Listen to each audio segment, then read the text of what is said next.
السلام عليكم ورحمة الله وبركاته. وأولاشي نجح على موسى سو نقد ونعكسن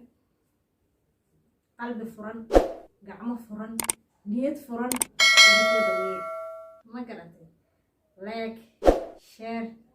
كومنتي وحقين هدي هبين كوتاي هبين ونعكسر هدي معنا كوتاي معنا ونعكسر أنا وحقيقي تاي هبين ما فهمت هذا وحا إذن لا يحيي يدير رجلية عاو هاي كليبيا شاكير وقصير هاي هاي ويل أو هقول هذا قصة حد وحوك نولي هاي إن شاء الله هدان إذن شيغو دالك كندا قبل إسجعلايا نوحي كلهم شهاي دالك أستراليا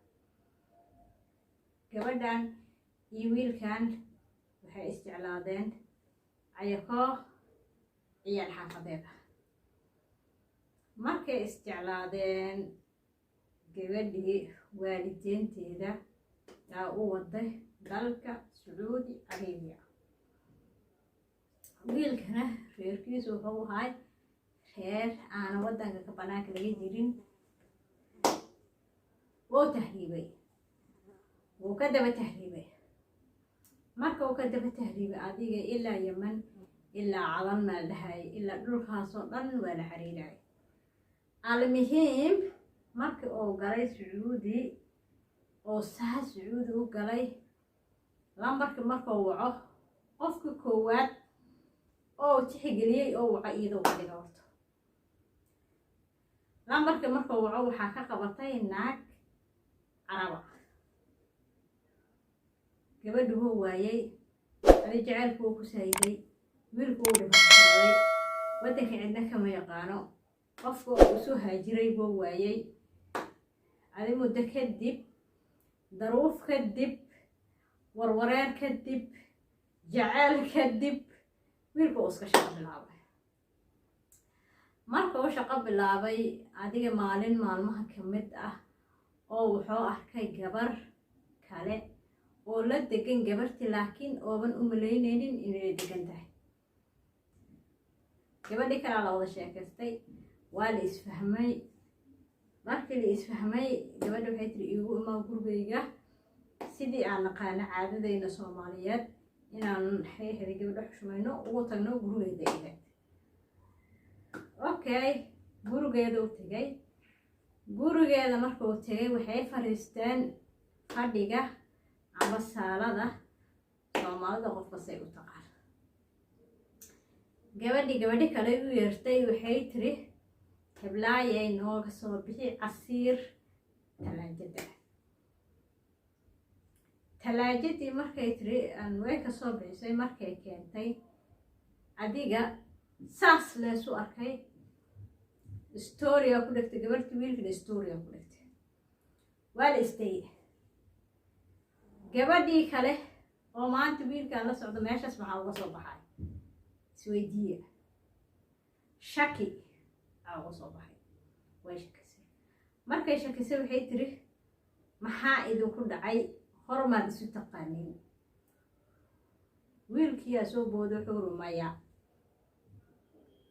gabadhiina waxay tiri maya gabadhii way ka noqotay gurigeeda iska gashay tii kale waxay ku tiri wiilyahow gabadhan iyo adiga maxaa idin dhex yaala ii sheeg wuxuu yiri qisada anaa dhex martay aniga adiga aniga gabadhaas hor aan isu jeclayn aadaan isu jeclayn laba qof oo is jeclahayn laakiin nasiib wanaag waa isweynay waan isweynay maadaama aan isweynay waqtiguna kala geeyay saasi arintu u dhaqtay المهم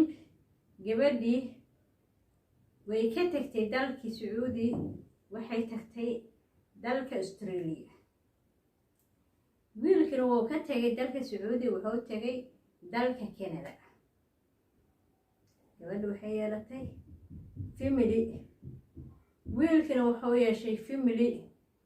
marka waxaan idin weydiinayaa ilaa hadda wuxuu leeyahay wiilkii marka waxa aqligayga ka dhaadhicila niyaddayda ka dhaadhicila qofkii aan nafteeda u qiimeeyey qofkii aan nafteeda u toogtay u maray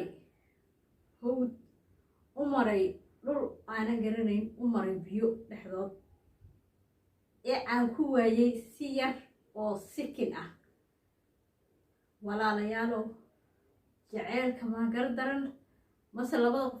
qof baa gardaran su-aashaas jawaabdeeda commenti iigu reeba waadna mahadsantihiin waad ku mahadsantihiin daawashadiina waqtigiina qiimaha badan qaaliga ood ii beerdarayseen marka waxaan idin leeyahay assalaamu calaykum waraxmatullaahi wabarakaatu like share comment waa xaggeena waan idin jeclahay habeen wanaagsan habeenku idin wacnaada